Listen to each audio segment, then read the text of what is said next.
सरकारी आपराधिक न्याय प्रणाली। अभी हम लोग इस पाठ का अभ्यास कर रहे हैं।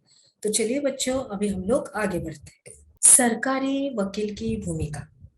किसी आपराधिक उल्लंघन को जनता के विरुद्ध माना जाता है और इसका मतलब यह है कि वह अपराध केवल पीड़ित व्यक्ति को ही नुकसान नहीं पहुंचाता, बल्कि पूरे समाज के प्रति अपराध होता है। आपको पिछले अध्याय में दहेज के लिए सुधा की हत्या की घटना याद है।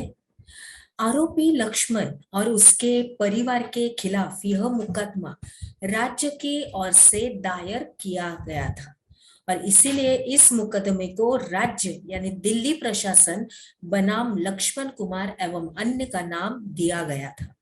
और इसी तरह शांति वाले मुकदमे को भी श्रीमती शिंदे बनाम शांति हेमब्राम की बजाय राज्य बनाम शांति हेमब्राम के नाम से जाना जा सकता है। आगे देखते हैं। सरकारी अदालत में सरकारी वकील राज्य का पक्ष प्रस्तुत करता है। सरकारी वकील की भूमिका तब शुरू होती है जब पुलिस जांच पूरी करके अदालत में आरोप पत्र दाखिल कर देती है। सरकारी वकील की इस जांच में कोई भूमिका नहीं होती और उसे राज्य की ओर से अभियोजन प्रस्तुत करना होता है और न्यायालय के पदाधिकारी के रूप में उसकी जिम्मेदारी है कि वह निष्पक्ष रूप से अपना काम करे और अदालत के सामने सारे ठोस सबूत, तथ्य, गवाह और सबूत पेश कर सके, तभी अदालत सही फैसला दे सकती है। तो अभी यहाँ पे थोड़ी सी बातचीत देखते हैं। तो अब बताइए श्रीमती शिंदे, आपका हार किस तरह गायब हुआ? मैंने सोने का हार दराज में रखा था, शांति ने उसे चुराया है। शांति के अलावा और कोई व्यक्ति मेरे कमरे में नहीं आता। मिस्टर शिंदे ने मेरे सामने उसकी संदूक की तलाश ली थी और वहां पे लिफाफे में 10,000 रुपए देखकर हम भी अचंभे में पड़ गए थे। शांति को यह पैसा मेरा हार बेचकर मिला था और वह चोर है। और फिर एक बार फिर हम लोगों ने ये देखा उसका बयान। तो अभी न्यायाधीश की भूमिका इस पर क्या होती है, तो देखते हैं। न्यायाधीश की वही हैसियत होती है जो खेलों में अंपायर की होती है। वे निष्पक्ष भाव से खुली अदालत में मुकदमे का संचालन करते हैं। न्यायाधीश सारे गवाहों के बयान सुनते हैं और अभियोजन पक्ष तथा बचाव पक्ष की तरफ से पेश किए गए सबूतों की जांच करते हैं। अपने सामने मौजूद बयानों और सबूतों के आधार पर कानून के अनुसार न्यायाधीश ही तय करते हैं कि आरोपी सचमुच दोषी है या नहीं। अगर आरोपी दोषी पाया जाता है तो न्यायाधीश उसे सजा सुनाते हैं और वह कानून में दिए गए प्रावधानों के हिसाब से दोषी व्यक्ति को जेल भेज सकते हैं या उस पर जुर्माना लगा सकते हैं या तो फिर एक साथ दोनों तरह की सजा दे सकते हैं। आगे बढ़ते हैं।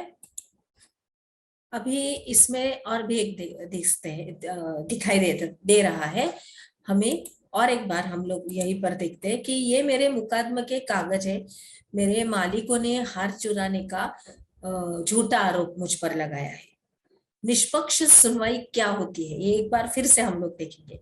उन्हें शांति के बक्से से 10,000 रुपए मिले थे और उन्हें लगता है कि उसने ही हार बेचकर यही पैसा हासिल किया था, और लेकिन यह वो सुशील और शांति दोनों की बचत का पैसा है।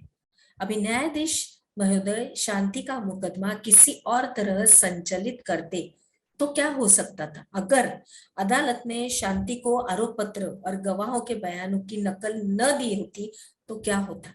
अगर न्यायाधीश किसी जगह पर मुकदमा चलाते जहां निष्पक्ष सुनवाई क्या होती है, देखते हैं। शांति और सुशील दोनों ही नहीं जा सकते तो क्या होता? अगर न्यायाधीश ने शांति की अधिवक्ता रॉय को अभियोजन की ओर से प्रस्तुत किए गए श्रीमती शांति आदि गवाहों से जिरह करने का समाप्त पर्याय समय न दिया होता और पहले ही मान लेते थे कि शांति दोषी है तो क्या होता? अगर इस तरह की कोई भी बात होती तो इसे निष्पक्ष सुनवाई नहीं कहा जा सकता था। और इसकी वजह यह है कि निष्पक्ष सुनवाई के लिए कई बातों का पालन करना जरूरी होता है। संविधान के अनुच्छेद 21 में जीवन के अधिकार का आश्वासन दिया गया है कि इसका अर्थ यह है कि किसी भी व्यक्ति के जीवन या स्वतंत्रता को केवल एक तर्कसंगत और न्यायपूर्ण कानूनी प्रक्रिया के जरिए ही छीना जा सकता है। निष्पक्ष सुनवाई में यह सुनिश्चित किया जाता है कि संविधान के अनुच्छेद 21 का पूरी तरह पालन किया जाएगा। आइए अब चित्रकथा पट में दिखाए गए शांति के मुकदमे पर वापस लौटे और एक निष्पक्ष सुनवाई के मूलभूत तत्वों पर ध्यान दें। क्या होता है वो, हमने क्या सीखा, इसके अंतर्गत सरकारी वकील की भूमिका लिखिए। ये आपका प्रश्न आपको अपनी नोटबुक में लिखकर उसका जवाब अच्छी तरह से नोटबुक में लिखना है। तो चलिए अभी हम लोग आगे बढ़ते हैं।